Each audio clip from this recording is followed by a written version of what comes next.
Olá pessoas, esse aqui é mais um vídeo meu na internet. Aqui eu estou gravando a tão esperada resposta ao meu teste de dilemas éticos que eu coloquei no ar no dia 25 de fevereiro de 2012, né? O vídeo está aqui linkado na descrição. E ela chegou ao número de 5.371 respostas. Uau, é muito mais do que eu pensava que eu ia responder. Bom, eu desliguei a enquete, então agora não se pode mais mexer nela. E eu vou agora explicar os resultados. Antes disso, eu queria dizer que eu fiquei muito feliz com a participação de todo mundo. Eu agradeço a quem compartilhou, eu agradeço a quem divulgou, a quem ajudou a espalhar essa ideia, né? Foi por isso que eu consegui um número muito grande de pessoas que responderam. E exatamente, quanto mais pessoas respondem, mais é a fidedignidade das respostas num todo. Porque você, aumentando o número de pessoas, você diminui aquele desvio padrão, ou seja, aquele erro de cair nas exceções. Quanto mais gente responde, mais confiável é uma pesquisa. É assim que o IBGE trabalha, é assim que a Datafolha trabalha e etc.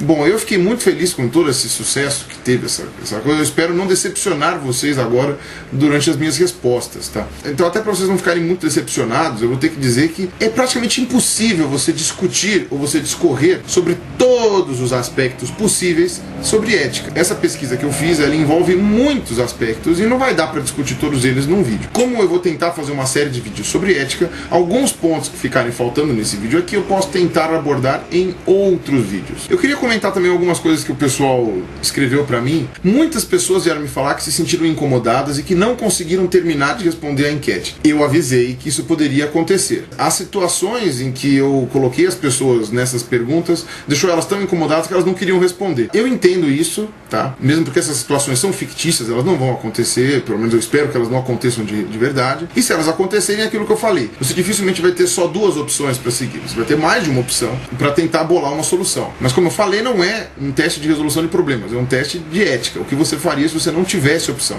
Mas é um pouco preocupante quando você não quer responder por se sentir mal, porque o objetivo desse teste era exatamente você pensar sobre isso. Então, às vezes, você confrontar a sua própria opinião com outras situações em que a sua opinião poderia estar em dúvida, seja um bom exercício para que você talvez mude de opinião. Não, isso é algo que, a meu ver, é bastante construtivo e positivo. Eu pedi para vocês responderem esse questionário com sinceridade, tá? Ou seja, aquilo que vocês fariam se estivessem naquela situação. Algumas pessoas vieram falar que responderam errado, sabe? Gente, não tem responder errado esse questionário, sabe? Esse questionário não é um questionário de verdadeiro ou falso ou de perguntas de múltipla escolha. É simplesmente um questionário sobre o que você faria nessa situação. Não existe certo ou errado. Isso daí é o que a gente quer discutir. Como eu comentei naquele meu vídeo sobre moralidade ateísta, a moral, ela é um espírito do tempo. Ela é um conjunto de costumes de uma sociedade e o que ela acha tolerável ou não, o que ela acha razoável ou não, permissível ou não. Então, por exemplo, casar com uma menina de 8 anos aqui na nossa sociedade é imoral, mas tem alguns lugares do mundo em que isso é normal, então isso é considerado moral. Já a ética, apesar dela estar sempre atrelada com a moral, ela tem um ponto muito diferente com relação à moral. E a ética é aquilo que a gente considera como certo, em teoria, independente dos sistemas morais. Então, digamos assim, o fato de Gengis Khan matar muita gente e naquela época isso ser considerado moral, não faz com que Gengis Khan, mesmo para a época, tenha feito algo ético. Pode ter algum filósofo aí que queira me encher de porrada depois de eu falar isso, mas em teoria a ética deveria ser um conjunto de fatores bem pensados que norteariam as atitudes ideais de um ser humano. Um ponto interessante que algumas pessoas me apontaram, e talvez eu devesse ter dito isso antes, mas é aquilo, a gente só vai aprendendo com o tempo, né? Eu não tinha parado para pensar nisso antes. Que algumas pessoas tentaram achar motivos não éticos, e sim motivos práticos, para agir como agiram. Algumas pessoas falaram que não fariam tal coisa porque seriam presas, sabe? E isso é irrelevante, porque não necessariamente a lei que existe hoje é uma lei ética. Não obrigatoriamente a lei está certa. Apesar dela ter sido proposta, não quer dizer que ela está certa. E isso vai dar muito pano para manga para os meus futuros vídeos. Mas isso é uma questão a ser discutida. Então, muita gente falou, eu não empurrei ninguém para a morte porque eu vou ser preso se eu fizer isso. Não, isso não é o objetivo da porcaria do teste. O objetivo da porcaria do teste é o que você acha correto fazer, sim ou não. Tá? E não importa se alguém vai te pegar, se você vai ser preso, se você vai ser julgado, tá? Isso não interessa. Mas tudo bem, isso é meia culpa, eu deveria ter deixado isso claro no outro vídeo. Mas ok, eu acho que isso não atrapalhou no resultado geral. Vamos ver. Os dilemas são divididos em basicamente 3 tipos, tá? Que são os dilemas originais do Mark Hauser. O primeiro é o mais simples, que é a questão 1. Você é o maquinista de um trem, você está lá conduzindo o seu trem, até que você vê que tem 5 pessoas no trilho do trem onde você está. Essas 5 pessoas não tem como ser avisadas, não tem como você tirá-las de lá, e você vai matar elas se você deixar o trem seguir o seu rumo. Mas você tem a opção de puxar uma alavanca e desviar o trem em cima da hora. Só que fazendo isso você mata uma outra pessoa que está sozinha nesse desvio do trem. Esse é o primeiro dilema do Mark Hauser, ou seja, você escolhe 5 pessoas ou uma só. E por que no teste que foi sugerido, as 5 pessoas têm que estar no caminho padrão, no caminho normal se você não fizer nada? Porque você precisa agir ativamente para matar menos. Você precisa agir ativamente para desviar o trem e evitar matar essas 5 pessoas e matar uma só. A ideia do dilema é que todo mundo que está em cima do trilho do trem são todos irresponsáveis, são todos desavisados, né, e descuidados por estarem em cima de um trilho de trem, e todos são responsáveis pelas suas próprias vidas e pelas suas próprias imprudências. Ou seja, o sujeito que pensar nisso, ele vai ter que falar, bom, alguém vai morrer, quem que vai ser? E a tendência das pessoas é pensar sempre em matar o mínimo de pessoas possível. E foi exatamente isso que o Mark Hauser encontrou e que foi o que eu encontrei também nessa pesquisa. 4.423 pessoas, ou seja, 82,4%, desviariam o trem para matar uma pessoa só. E 947 pessoas, ou seja, 17,6%, manteriam o trem no seu curso normal, matando 5 no caso. Nesse tipo de dilema não tem nenhum acerto ou erro com relação a isso. As pessoas que resolveram manter o trem no seu curso normal, provavelmente pensaram que, uma vez que são todos imprudentes, o destino de cada uma delas é o azar de cada uma. Então eu que sou o maquinista não vou ser o responsável por isso. Ou seja, as pessoas lavaram as mãos e falaram, ok, a culpa não é minha, cada um com seus problemas e fim de papo. Mas a grande maioria das pessoas realmente tentaria agir de maneira ativa para desviar. Ou seja, a gente pode dizer aí que você tem um bom indicativo de que a ética em geral para as pessoas é matar o mínimo possível. Como eu falei, eu pedi para todo mundo ser sincero na hora de responder, mas como não é um teste científico, fica difícil medir o nível de sinceridade das pessoas, é como eu falei, como uma brincadeira, vamos partir do pressuposto de que isso daqui realmente reflete o que as pessoas fariam no momento. O que não quer dizer que as outras pessoas, essas 17% que não desviariam o trem, são antiéticas. Elas apenas têm uma ética diferente, uma maneira diferente de pensar com relação a isso. O outro dilema do Hauser é a questão 8 do questionário, que é aquela, você não é mais o maquinista do trem, você está em cima de uma plataforma que passa por cima do trilho, e tem 5 pessoas no trilho, e o trem está vindo, e você não tem como impedir que essas 5 pessoas morram, e também não tem como avisá-las. Mas do seu lado tem uma pessoa tão gorda, mas tão gorda, mas tão gorda, que se você empurrar ela na frente do trem, ela com certeza vai conseguir parar o trem. Obviamente que uma pessoa gorda vai morrer, tá? Eu deixei bem claro no questionário que não era para ninguém ficar pensando no mas e se o gordo não morrer? Se eu errar na hora de empurrar? Se ele não cair exatamente na frente do trem? Sabe? Não importa, tá? Eu coloquei no dilema como se fosse algo certo, tá? Você não vai incorrer em erro fazendo isso. E aí o resultado é outro. Apesar de ser uma vida por 5, muito poucas pessoas resolveram empurrar o gordo. 1.241 pessoas, ou seja, 23,1%, empurrariam a pessoa gorda para cima do trem, para salvar as 5 pessoas que estão paradas no trilho.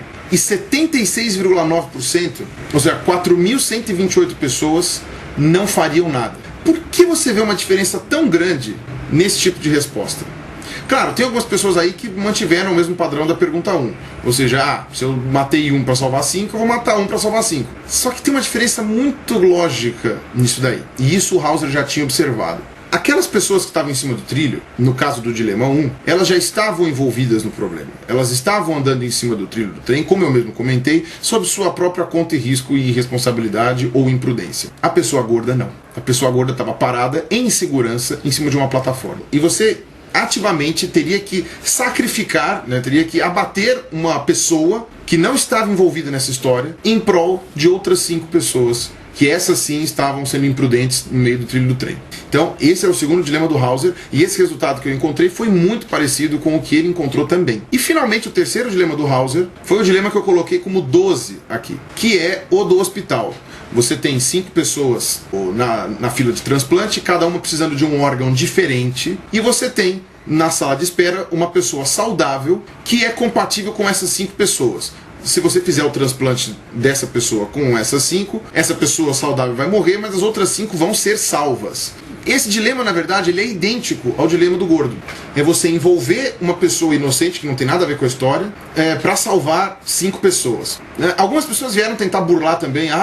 Mas se ele consentisse em doar os órgãos, aí tudo bem, eu deixaria. Gente, se ele consentir em doar os órgãos, não é mais um dilema, concorda? Aí é só uma questão legal. Você não pode fazer isso. Mas não é mais um dilema, né? A pessoa quer doar os órgãos, os outros querem receber. Então é aquela coisa, né? Quando não quer, dois não brigam. É irrelevante se a pessoa vai ou não concordar com isso. O importante é dizer, você acha ético ou acha antiético? Bom, eu vou ligar a luz porque ficou escuro aqui. Anoiteceu, né? Então, acontece. Foi exatamente pensando em um monte de questões que as pessoas iam levantar sobre essa história do médico que eu mudei a forma de fazer a pergunta nessas questões sobre o transplante. Ao invés de perguntar se você faria ou não, é se você acha ético ou antiético. Porque para você partir do pressuposto que você faria, quer dizer que você tem que ser um médico cirurgião, quer dizer que a equipe médica que você trabalha tem que concordar com você. Enfim, quer dizer que você tem que ter um método de agarrar a pessoa, sei lá, sedar ela, ou então dar um tiro nela para ela ser, sabe, para ela ser acorrentada, enfim. Enfim, são muitas variáveis, então eu não perguntei se você faria isso ou não. Eu perguntei se você acha ético ou não. Bom, qual foi o resultado? 7,5%, ou seja, 407 pessoas apenas, achariam justo transplantar. E 4.968 pessoas, ou seja, 92,5% de todo mundo, a maioria esmagadora, acha que não se deveria envolver uma pessoa saudável para salvar as outras 5. Esse dilema, como eu falei, ele é igual ao dilema do gordo. Você envolve um terceiro, né, numa coisa que ele não tinha nada a ver. Talvez pela minha diferença de pergunta, ou seja, um era se você faria e o outro se você acharia antiético. É que talvez mais pessoas empurrariam o gordo, né, 23%, e menos pessoas fariam o transplante, né, 7,5%. Ou seja, muitas pessoas talvez, eu estou dando uma hipótese, muitas pessoas talvez empurrariam o gordo, mesmo sabendo que isso ia ser antiético. Bom, esses eram os 3 dilemas do Hauser. E os outros dilemas que eu propus, né, eram 15 questões, foram variações acerca desses 3 temas. As respostas que eu encontrei foram muito parecidas com as do Hauser, tá, para esses 3 dilemas. E agora vão aquelas complicações que eu gerei de propósito para ver como que isso ia se suceder. Na questão 2 eu coloquei que aquela pessoa sozinha no desvio do trem era um artista, um ídolo seu, uma pessoa que você admira muito, uma pessoa com um talento muito raro. Por que isso? Isso, na verdade, também foi uma das variações do teste do Hauser, né? Ele mesmo que propôs isso daí, só que eu não tive acesso às respostas que ele obteve com relação a isso. A questão do artista é exatamente essa. Algumas pessoas valem mais do que outras. Isso é uma questão muito relevante. Para começar, que você não sabe quem são as 5 pessoas que estão no caminho standard lá do trem, no caminho reto do trem. Essas pessoas também podem ser muito talentosas no que fazem, mas pode ser que o talento delas não seja muito raro, né? E a pessoa que está sozinha no trilho, por ser uma pessoa que seja um ídolo, uma pessoa que você tem um envolvimento sentimental, seja, sei lá, é um jogador de futebol, é um cantor de alguma música, de alguma banda que você gosta, sabe? Mas é interessante porque teve gente que falou pra mim que alguns talentos são melhores que os outros. Então ele falou, se fosse o cara que sabe a cura da AIDS, eu manteria o trilho do trem, mataria 5 pessoas, mas salvaria o cara com relação a, que sabe a cura da AIDS.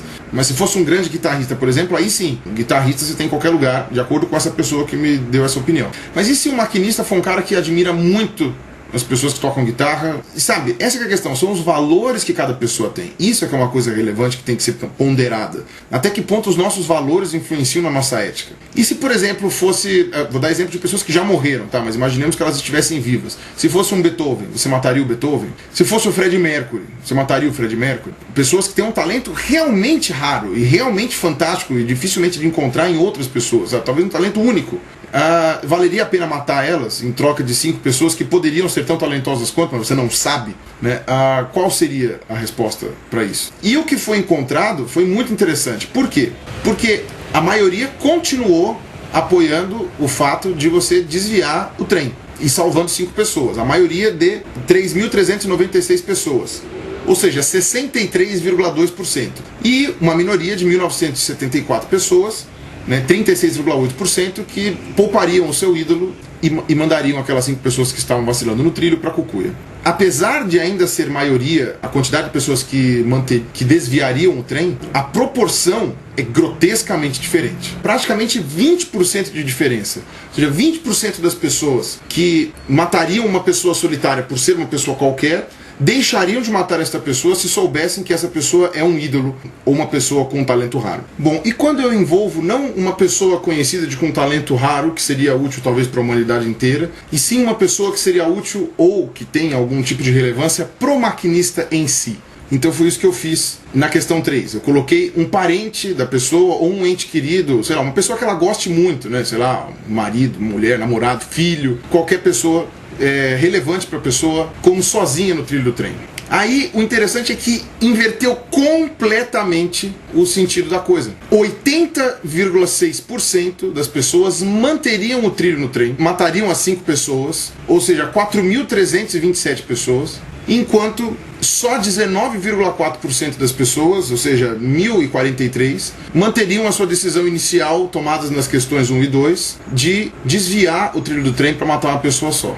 Isso é muito relevante, porque quer dizer que você só tomaria a atitude de matar 5 pessoas ou uma pessoa, mais ou menos pessoas, quando você desconhece quem são essas pessoas que você está matando. Então, quer dizer, esse começa a ser o grande problema do dilema ético. Aqui eu recebi uma sugestão muito interessante, não lembro de quem, que falou que eu deveria ter, ao invés de ter colocado nas questões subsequentes, falado assim, agora a pessoa que está isolada no trilho é um ente querido. Eu deveria ter colocado assim, a pessoa que está na opção que você mataria na questão anterior, agora entre elas está seu ente querido, porque aí eu pegaria também aquelas pessoas que matariam 5 pessoas, né, no primeiro dilema, eu também deixaria elas com um dilema agora.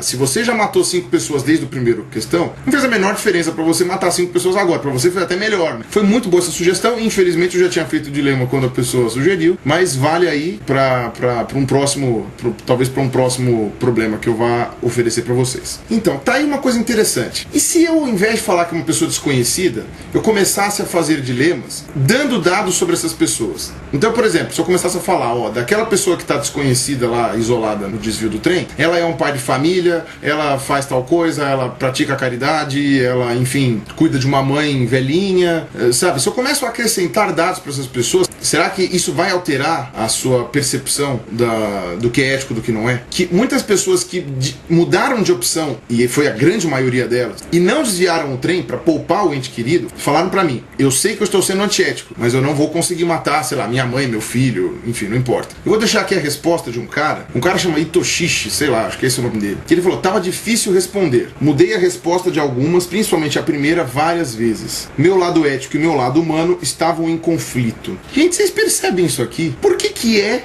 que o lado humano tem que estar em conflito com o lado ético? Se a ética é feita por humanos, sabe? Eu não consigo achar que deva haver um conflito entre isso, sabe? Isso pode ser discutido muito mais, aquilo que eu falei, não dá para discutir todos os aspectos possíveis dessa pesquisa, assim como eu também não sou um filósofo, mas será que uma pessoa que prefere salvar a própria mãe e matar 5 desconhecidos é uma pessoa antiética? E se ela for ética, ela é desumana? Bom, na outra questão, eu coloquei um desafeto da pessoa ou do mundo, né, enfim, entre as 5 pessoas que vão morrer. Ou seja, o que fala mais forte é o ódio ou a ética? A resposta foi um pouquinho diferente, mas não muito gritante. 69,2%, ou seja, 3.715 pessoas, ainda assim desviariam o trem e matariam só a pessoa solitária. Enquanto 30,8% das pessoas, né, 1.655, manteriam o trem no curso e mandariam o desafeto pelos ares, junto com outros 4 inocentes. Ou seja, comparando com a resposta da pergunta 1, apenas 13% das pessoas aproximadamente mudaram de ideia. Tomariam uma atitude diferente daquela que eles tomariam se eles simplesmente não conhecessem as pessoas envolvidas. Muita gente me falou que preferiria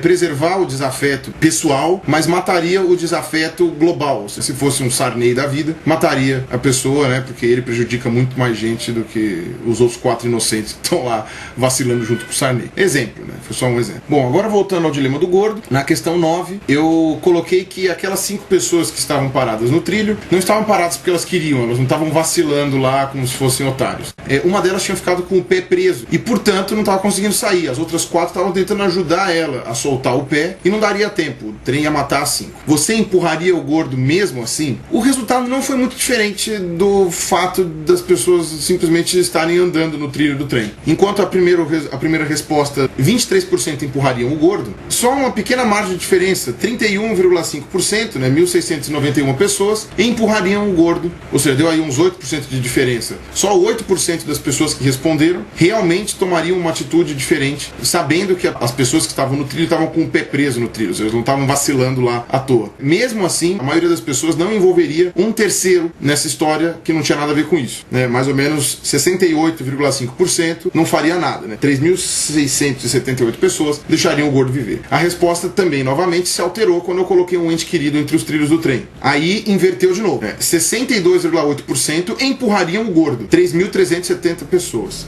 E só 37,2%, ou seja, 1.999 pessoas, não empurrariam o gordo e não fariam nada. Mesmo assim, foi um número muito menor do que o observado no dilema 3, em que 80% não desviariam o trem para salvar a pessoa querida. Isso sim é uma coisa muito interessante. 18% das pessoas que gostariam de salvar um ente querido não salvariam esse ente querido se dentro dessas possibilidades estaria envolver a morte de um inocente. Isso é um dado muito relevante. E aí, finalmente, eu chutei o pau da barraca, né, e quebrei as pernas de muita gente, colocando animais não humanos nos dilemas éticos. Primeiro adendo, teve uma questão que eu coloquei um animal de estimação. Teve gente que não soube responder essa questão da maneira adequada porque não tem animal de estimação. Então isso é um ótimo exemplo, né? Um ótimo motivo de porque a pessoa não soube responder. A pessoa não tem cachorro, não tem gato, não tem passarinho, não tem nada. No dilema 6, eu substituí aquelas 5 pessoas que estavam no trilho do trem por 5 cachorros. Cachorros aleatórios, qualquer um. Se você desviar o trilho do trem, você salva os cachorros, mas você mata uma pessoa solitária. 77,8% das pessoas, ou seja, 4.178 pessoas, manteriam o trem no curso, matariam os cachorros e não matariam a pessoa solitária. Enquanto 22,2%, né, 1.192 pessoas matariam. Isso é exatamente o oposto do que aconteceu quando eram 5 pessoas. Exatamente o oposto. Na verdade, foi até mais do que o oposto, porque no outro caso eram 82,4% que matariam a pessoa solitária. E aqui só 77,8% matariam os cachorros. Já foi até um pouco mais do que o oposto. Muita gente veio questionar que uma pessoa solitária sabe que está andando no trilho do trem e não devia estar andando lá. O cachorro não sabe. Então seria injusto penalizar o cachorro, que não sabe que o trem vai passar lá por cima, em prol de uma pessoa. Mas aí a mesma questão. E se eu tivesse colocado que aquela pessoa solitária é um pai de família, é o filho de uma mulher que é velhinha, se o cara é um grande filantropo, que o cara ajuda a humanidade, que o cara é o Fred Mercury, sei lá. Se eu tivesse colocado isso, será que valeria mais a pena para esses 22,2% que resolveram matar o cara ao invés dos cachorros? Será que valeria a pena manter os cachorros vivos? Principalmente o oposto. E se esses cachorros, que você nunca viu na vida, são o cachorrinho de estimação da menininha que vive sozinha no trás dos campos, ela tem uma doença gravíssima, terminal, e só o cachorro é a única alegria dela. Você mataria o cachorrinho dela em prol de um pobre coitado que você nem sabe quem é. Aí aquela coisa que eu falei, se você começa a dizer quem são as pessoas, ou quem são as criaturas envolvidas, será que isso mudaria o seu foco sobre a ética? E aí, de novo, eu fiz uma pergunta pior. Se no lugar desses 5 cachorros está o seu animal de estimação, seu gato, seu cachorro, seu papagaio, sua cobra, sei lá qual que é. E aí, você mudaria o destino do trem? E você tem uma diferença aí de exata de 11%. 66,8% das pessoas, ou seja, 3.388, mataria o animal de estimação para salvar a pessoa. E 33,2%, ou seja, 1.781, desviaria o trem, mataria a pessoa, mas salvaria o seu próprio cachorro, o seu próprio gato. Por que isso acontece? A priori, as pessoas preferem matar cachorros do que pessoas, elas acham que cachorros valem menos do que pessoas, em geral, porque nós somos pessoas. Então, dentro de um padrão, tá? Eu até recebi um e-mail de uma pessoa falando que o Franz de Waal, que é um grande etólogo gringo, descobriu que existe casos de, sei lá, de que acho que um hipopótamo defende um gnu contra um crocodilo, não lembro agora. Mas podemos dizer que, grosso modo, a mesma espécie defende a mesma espécie, ou seja, leões defendam leões, gnus defendam gnus, antílopes defendam antílopes, girafas defendam girafas, albatrozes defendam albatrozes e por aí vai. Então, é até biologicamente explicável por que humanos defenderiam humanos,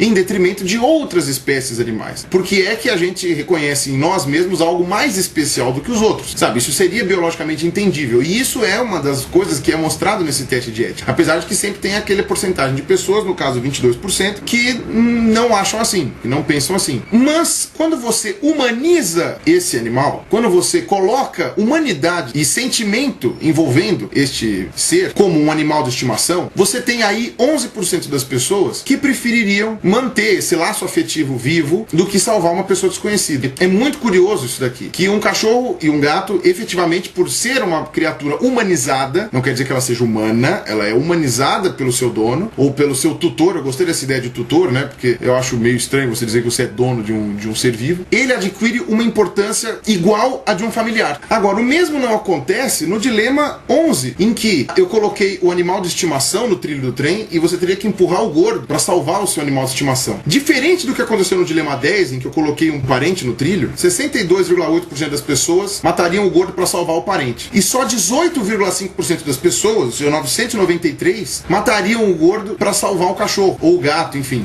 45% das pessoas que empurrariam o gordo para salvar a mãe não empurrariam para salvar o próprio cachorro de estimação. Ou seja, existe uma hierarquia, que no caso disso aqui é um dado estatístico, mas uma hierarquia que diz que mesmo que você sinta sentimentos muito fortes por humanos, por aqueles humanos que você conhece, e por animais que você conhece, animais não humanos, ainda assim o sentimento por humanos é mais forte, ou no caso, é mais relevante do que o sentimento pelos animais não humanos. Ou seja, existem dois pesos e duas medidas quando são espécies diferentes. Legal falar o que comentou um cara, chama Carimbo 575. Falou assim: existe um desvio entre o que eu acho que é certo de se fazer e o que eu faria realmente. É para responder o que eu faria, considerando a urgência da situação e a minha inserção nela, ou é para responder o que eu acho que é a atitude mais correta e talvez não pensasse no momento? Se a pessoa não faria, mesmo sabendo que é errado, e por que ela não faria? Então será que realmente é errado? Ou as pessoas não têm condições de lutar com seus próprios egoísmos? Sabe? Isso é uma coisa muito relevante a ser discutida. Por isso que é uma coisa que cada um tem que pensar em si mesmo. Será que eu sou egoísta a ponto de fazer uma coisa que eu acharia errada? Só para terminar os resultados, no dilema 13, que é o mesmo caso do transplante lá do sujeito, só que entre aquelas pessoas que precisam de um transplante está um ente querido seu. O número foi gritantemente diferente do caso do gordo. 17,1% das pessoas, ou seja, 920 pessoas só, achariam válido matar o sujeito inocente para salvar o seu ente querido. Uma diferença de 10% em relação ao fato de serem só 5 pessoas que você não conhece. Comparando com o dilema do gordo, você tem uma diferença gritante. Porque a maioria das pessoas empurraria o gordo. 62% das pessoas empurraria o gordo para salvar um ente querido. Mas não mataria uma pessoa inocente para conseguir um órgão para o transplante dela. Isso pode ser devido a dois fatores. O primeiro fator, o fato de eu ter feito a pergunta de forma diferente. Para uma eu achei se seria antiético, para outra eu perguntei se faria. Ou seja, as pessoas têm uma diferença muito grande entre o que elas acham correto e o que elas fariam. Ou seja, se você não acha correto, então por que você faria? Isso é uma questão muito interessante. Será então que aquilo que a gente chama de correto realmente está correto? Ou é uma coisa utópica que não dá pra chegar nunca? Também pode ser por uma questão que é aquilo que eu tava conversando com o Lucas outro dia do canal Li Finalmente. Pode ser que seja preconceito contra pessoas obesas. Pode ser efetivamente isso. Tipo, um gordo a menos no mundo. Por que não? O exemplo envolve especificamente uma pessoa obesa. Poderia se tratar de uma pessoa extremamente alta. Poderia se tratar de uma pessoa extremamente pesada, mas porque ela é um halterofilista, sabe? Não precisa necessariamente ser uma pessoa obesa. Então talvez a gente poderia eliminar essa variável. Lembra aquela história de eliminar variáveis? Então talvez a gente poderia eliminar essa variável dizendo que aquela pessoa saudável que é compatível com a 5 também é obesa. Aí a gente poderia ver a diferença, se foi o fato de eu ter perguntado de maneira diferente, se foi o fato da pessoa ser obesa ou não que influenciou nessa discrepância violenta, sabe, de 63% para 17% entre um caso e o outro, sendo que eles em teoria são praticamente iguais. E finalmente, só falando dos dois últimos dilemas, nos dois últimos dilemas são iguaizinhos os dilemas que eu tinha proposto em cima, só que neles eu envolvia um cachorro, né? Poderia ter sido qualquer outro bicho, eu coloquei um cachorro de propósito, porque é um bicho que as pessoas têm um pouco mais de empatia, que teria, por alguma mutação genética, sei lá, não importa pro problema, ele teria órgãos compatíveis com aquelas 5 pessoas. Aí sim, o resultado foi violentamente diferente, né? 68,5%, ou seja, 3.678 pessoas, achariam válido matar o cachorro de forma indolora, deixei isso bem claro, para salvar as 5 pessoas, enquanto 31,5%, né, 1.691, não achariam válido. Ou seja, você tem aí uma diferença de quase 50% das pessoas que, se fosse um ser humano para ser desmanchado, eles não concordariam, mas se fosse um cachorro, eles concordariam. Ou seja, 50% das pessoas veriam essa diferença entre fazer isso com um ser humano e fazer isso com um cachorro. E eu coloquei aqui uma questão 15 só para alfinetar: se você mataria o cachorro sabendo que uma dessas 5 pessoas transplantadas é um ente querido. Queria exatamente comparar com a questão 14. No caso, a diferença foi irrisória. Praticamente 4% redondo mudariam de opinião. É interessante, né? Seria antiético para a pessoa que acha antiético matar um cachorro para salvar 5 pessoas. Seria igualmente antiético matar um cachorro e salvar 5 pessoas, mesmo entre essas 5 pessoas esteja o seu ente querido. Bom, foi isso então que os resultados mostraram. Eu vou deixar aqui embaixo o link para vocês fazerem download dos resultados e poderem entender melhor. Às vezes no vídeo fica meio confuso. Eu quero relembrar que nada do que eu falei aqui é uma questão de ser certo ou errado, tá? É só uma forma de fazer as pessoas pensarem sobre o que elas consideram ético ou não, sobre o que elas fariam ou não, tá? É só uma maneira de fazer as pessoas debaterem e questionarem as suas ideias ou suas posições éticas. E também aquela coisa, né? Se perguntar por que as pessoas não fariam o que é mais ético. Se as pessoas acham que uma coisa é ética, por que elas não fariam isso? Por que elas prefeririam agir de outra forma? Será que é só egoísmo? Ou será que a ética que está errada e o que a gente chama de ética é uma coisa que não dá para aplicar? Sabe? Isso é uma coisa muito, muito relevante. O Dawkins, né? Ele cita esses exemplos no livro dele, Deus no Delírio, né? Foi a partir dele que eu tive conhecimento desses testes do Hauser. E um dos testes que ele comenta lá, que eu não coloquei, é um teste muito engraçado, que é um teste que você tem um neném se afogando no lago e você tem que entrar no lago para salvar o neném. Se você entra para salvar o neném, beleza, só que você estraga a tua calça novinha, que foi carésima e que você adora. Só que você vai estragar ela, tem que jogar fora no lixo. Se você não salva o neném morre afogado, mas você salva a tua calça. E deu, assim, foi a maior discrepância de todas. Deu, sei lá, 97,7% das pessoas iriam salvar o bebê em detrimento da calça. E ele falou: o que me preocupa não são os 97,7%. O que me preocupa são os 2,3% que realmente iam preferir salvar a calça do que salvar o bebê, entendeu? Então, tem que ver também essa questão de que às vezes não é porque apareceu uma minoria na pesquisa, não quer dizer que a gente não possa se preocupar com a minoria. Que essa minoria às vezes pode ser aquelas pessoas que estão com essa decisão na mão, né? Bom, mas então é isso. Eu espero que eu tenha deixado pano pra manga para vocês discutirem aí. E vão ter mais vídeos sobre ética depois, tá? Esse vídeo ficou um pouco comprido, desculpa. E, bom, até o próximo vídeo. Um abraço.